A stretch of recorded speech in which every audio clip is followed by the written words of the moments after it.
اعوذ باللہ السمیع العلیم من الشیطان اللعین الرجیم بسم اللہ الرحمن الرحیم الحمد للہ وکفی والسلام علی عبادہ الذین اصطفی اما بعد فقد قال اللہ سبحانہ وتعالی فی محکم کتابہ المبین بسم اللہ الرحمن الرحیم ما هذه الحیات الدنیا الا لہو ولعب وان الدار الآخرۃ لہی الحیوان لو کانوا یعلمون۔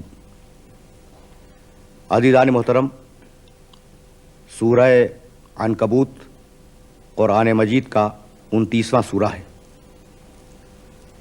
اور سرنامہ کلام میں اس سورے کی 64ویں آیت کی تلاوت کا شرف حاصل کیا گیا۔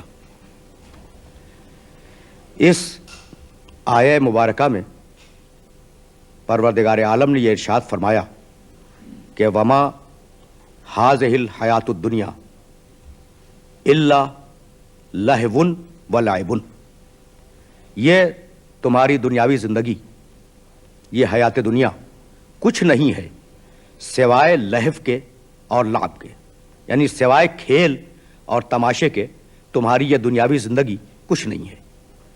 وَإِنَّ الدَّارَ الْآخِرَةَ لَهِيَ الْحَيَوَانُ لَوْ كَانُوا يَعْلَمُونَ، اگر دنیا والے جان لیں اور اگر دنیا والے سمجھ لیں تو صحیح بات یہ ہے کہ آخرت ہی کی زندگی اصل زندگی ہے اور اصل حیات ہے۔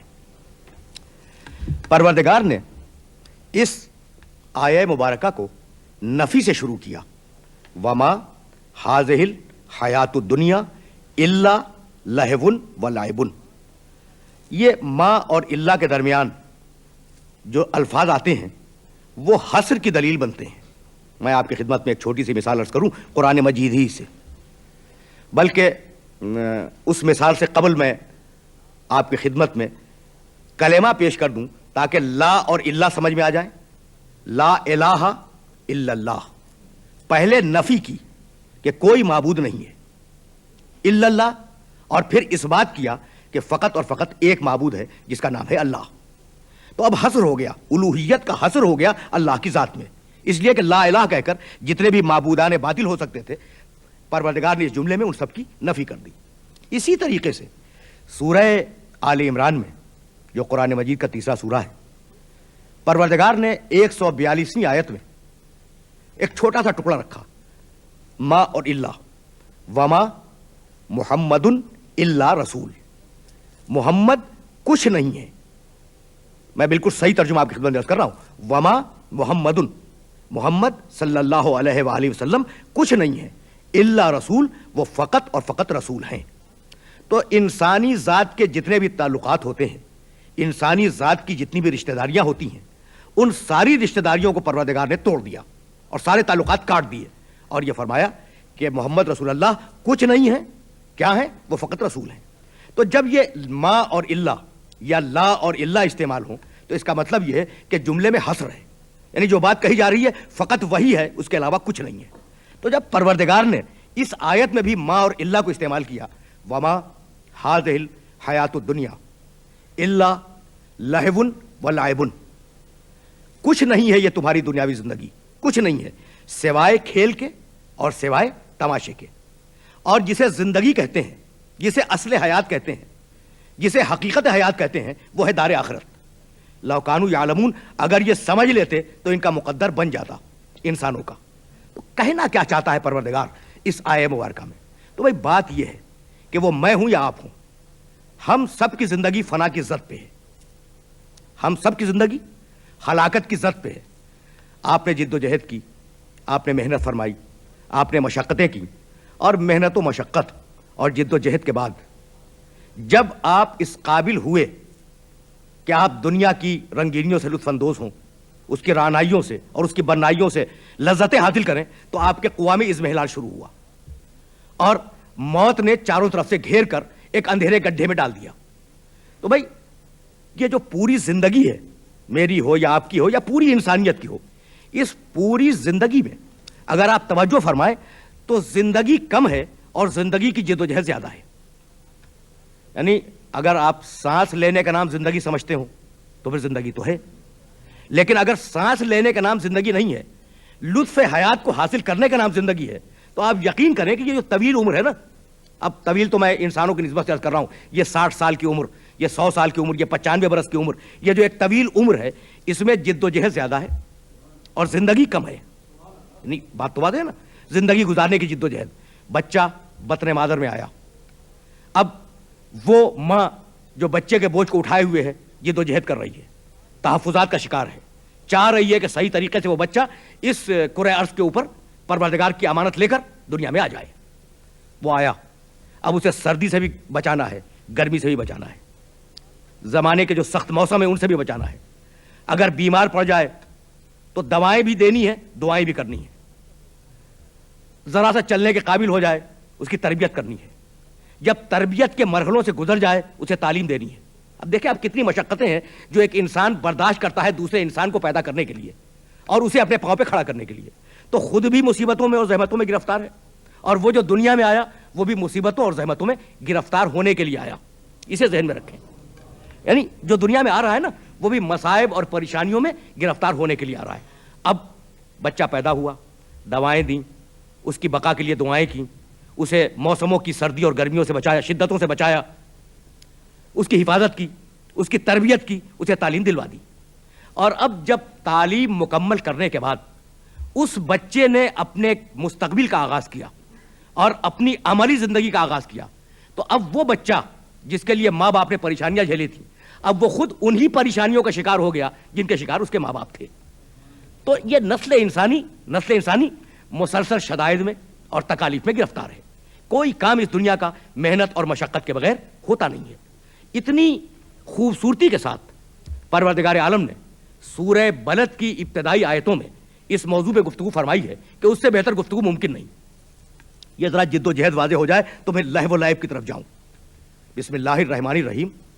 لأقسم بهذا البلد وأنت حل بهذا البلد ووالد وما ولد لقد خلقنا الانسان فی کبد. میں نے پورا سورہ آپ کی خدمت میں پیش نہیں کیا. لأقسم، پروردگار فرماتا ہے بسم اللہ الرحمن الرحیم، لأقسم بهذا البلد، میں اس بلد کی اور اس بستی کی قسم کھاتا ہوں. کس بستی کی؟ شہر مکہ کی. وَأَنْتَ حِلٌّ بِهَذَا الْبَلَدِ، حبیب تم اس شہر میں موجود ہو اس لیے میں قسم کھا رہا ہوں، ورنہ مکہ قسم کھانے کے قابل نہیں تھا. جہاں تمہارے خون کے پیاسے موجود ہوں، جہاں تمہارے قتل کی سازشیں کرنے والے موجود ہوں، وہ شہر اس قابل نہیں ہے کہ اس کی قسم کھائی جائے. لیکن چونکہ تم موجود ہو اس لیے اتنا محترم ہے یہ شہر کہ میں اس شہر کی قسم کھا رہا ہوں.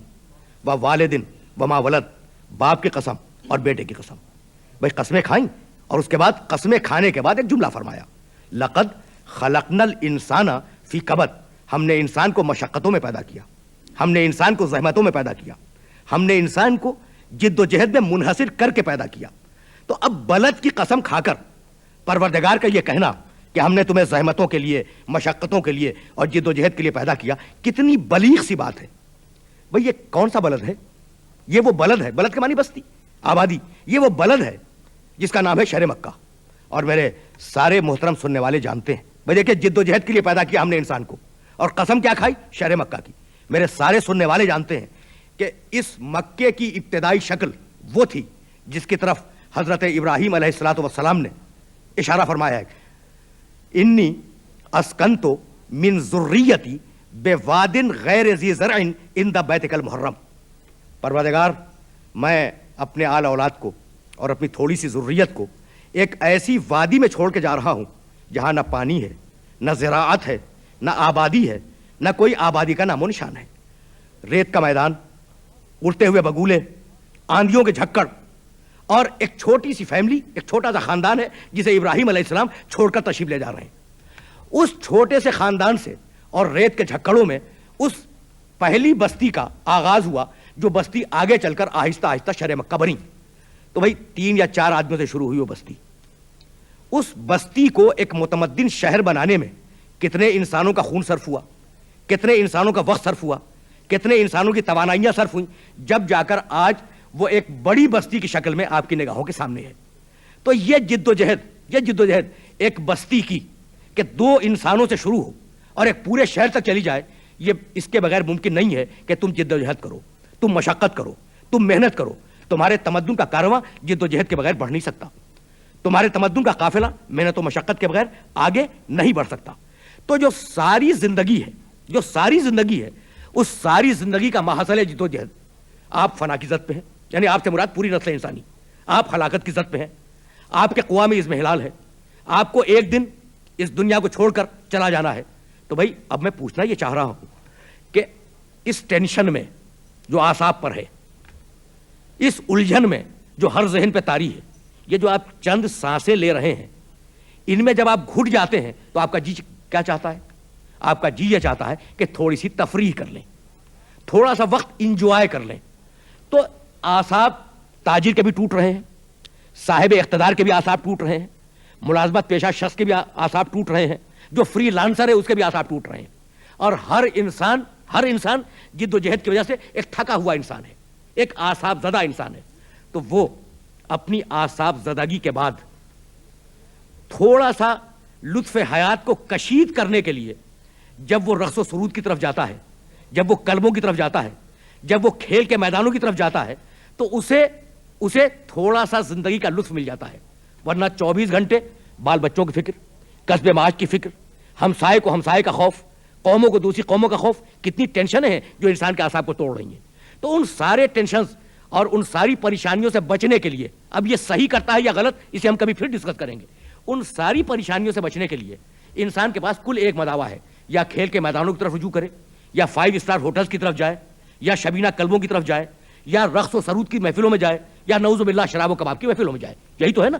تو بھئی یہی تو پروردگار نے کہا کہ وما ہاذہ الحیات الدنیا الا لہو و لعب, تم کو جو دنیاوی زندگی سے حصہ ملا ہے وہ سوائے کھیل اور تماشے کے کچھ نہیں ہے.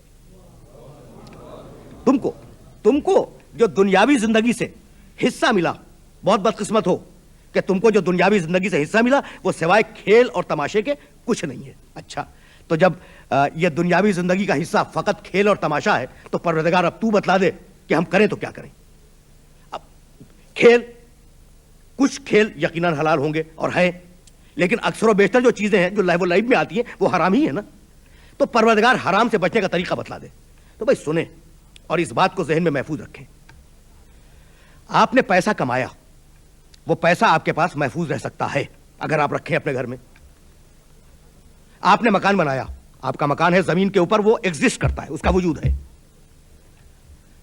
آپ نے کوئی چیز خریدی, اس کا ایک وجود ہے, اور جب چاہیں آپ اس چیز کو استعمال کریں. لیکن اگر آپ سچ بولیں تو اس سچ کا کیا وجود ہے؟ اگر آپ کسی مومن کی قضائے حاجت کریں تو اس کا کیا وجود ہے؟ اگر امانت داری سے کام لیں تو اس کا وجود کیا ہے؟ اگر خیانت سے بچیں تو خیانت سے بچنے کا وجود کیا ہے؟ میں اور بھی واضح کر دوں. بھائی دولت ہے کسی کے پاس, اس دولت کے 3 طریقے ہیں, یعنی سمجھانے کے لیے جملہ عرض کر رہا ہوں. پہلا طریقہ تو یہ ہے کہ وہ اس دولت کو اٹھا کر سمندر میں پھینک دے. تھی اس کی, وہ دولت اس کی تھی, جب چاہتا استعمال کرتا. لیکن جب اس نے اس دولت کو اٹھا کر سمندر میں پھینک دیا, اپنے سے الگ کر دیا, تو اب اس کے ملنے کا امکان نہیں رہا. تھی اس کی, ضائع ہو گئی. ایک طریقہ یہ ہے. دوسرا طریقہ یہ ہے کہ دولت اس کی ہے, وہ اپنے پاس رکھے رہے, جب چاہے استعمال کرے. اس کے گھر میں رکھی ہوئی ہے, اس کی اپنی کسٹڈی میں ہے وہ دولت. پہلا طریقہ ضائع کر دیا دولت کو, دوسرا طریقہ اپنے پاس ہی رکھا, اور تیسرا طریقہ ایک اور ہے, اور وہ یہ ہے کہ بینک میں رکھوا دے. دیکھیے اس لفظ بینک سے مجھے فائدہ اٹھانا ہے, چونکہ پورے معاشرے میں بینک کا کاروبار ہے اور لین دین ہو رہا ہے, اس لیے میں نے تقریب مفہوم کے لیے کہ بات پوری طرح واضح ہو جائے لفظ بینک کو استعمال کیا. اب بینک میں رکھ دیں. بینک ایک امانت دار ہے, دولت آپ کی رکھی ہوئی بینک میں ہے, جب تک چاہیں گے آپ وہاں رکھی رہے گی, جب چاہیں گے آپ اسے نکالیں گے اور استعمال کر لیں گے. تو آپ کو یقین ہے کہ ایک بینک ہے جو میری دولت کو بطور امانت رکھ سکتا ہے, اس لیے آپ اس بینک میں رکھتے ہیں اور دولت جمع کرتے ہیں, ہے نا. اور اگر بینک میں نہ رکھے تو گھر میں رہے گی, موجود ہے میری آنکھوں کے سامنے, جب چاہوں اسے استعمال کر لوں. لیکن میں سچ بولوں تو سچ کا بینک کہاں ہے جہاں جا کے ڈپازٹ ہو جائے؟ یعنی واقعا یہ باتیں سوچنے کے قابل ہیں. میں اگر سچ بولوں تو اس سچ کا کوئی بینک تو ہو جہاں جا کے وہ ڈپازٹ ہو. میں اگر کوئی نیکی کروں تو اس نیکی کا کوئی بینک تو ہو جہاں جا کر وہ محفوظ ہو جائے. تو یہ جو دنیا میں نیکیوں کا چلن نہیں ہے, یہ دنیا آپ یقین کریں کہ اگر نیکی سے ہٹی ہوئی دنیا پہ آپ نگاہ ڈالیں گے تو سوائے ظالموں کی دنیا کے علاوہ اور آپ کو کچھ نظر نہیں آئے گا. اس معاشرے میں ظلم کا معاشرہ, بربریت کا معاشرہ, دہشت کا معاشرہ. کیوں؟ اس لیے کہ نیکی کا چلن نہیں ہے. نیکی کا چلن کیوں نہیں ہے؟ اس لیے نہیں ہے کہ اس بینک پہ اعتبار نہیں ہے جو سچ کو ڈپازٹ کرتا ہے.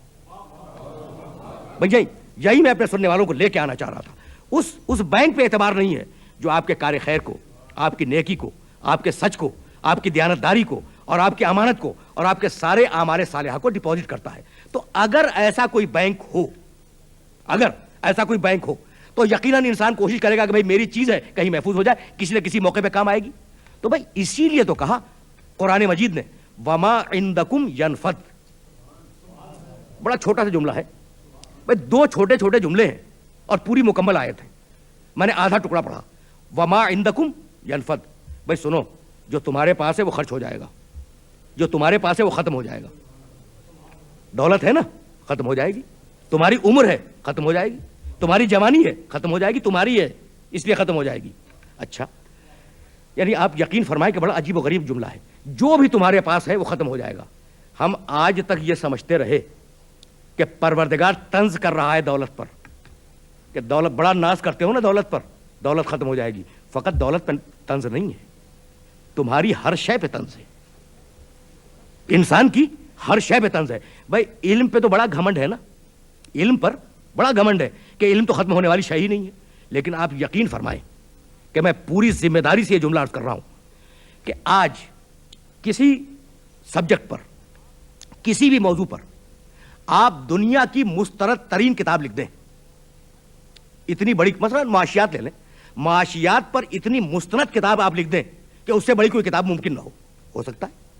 اچھا, آپ نے کتاب لکھ دی, آپ یقین فرمائیے گا کہ وہ کتاب جو مستند ترین ہوگی, دنیا کی ہر یونیورسٹی کے لیے قابل قبول ہوگی, دنیا کے ہر ماہر معاشیات کے لیے قابل سند ہوگی, وہ کتاب اپنی زندگی کے 10 برس بھی پورے نہیں کر سکتی.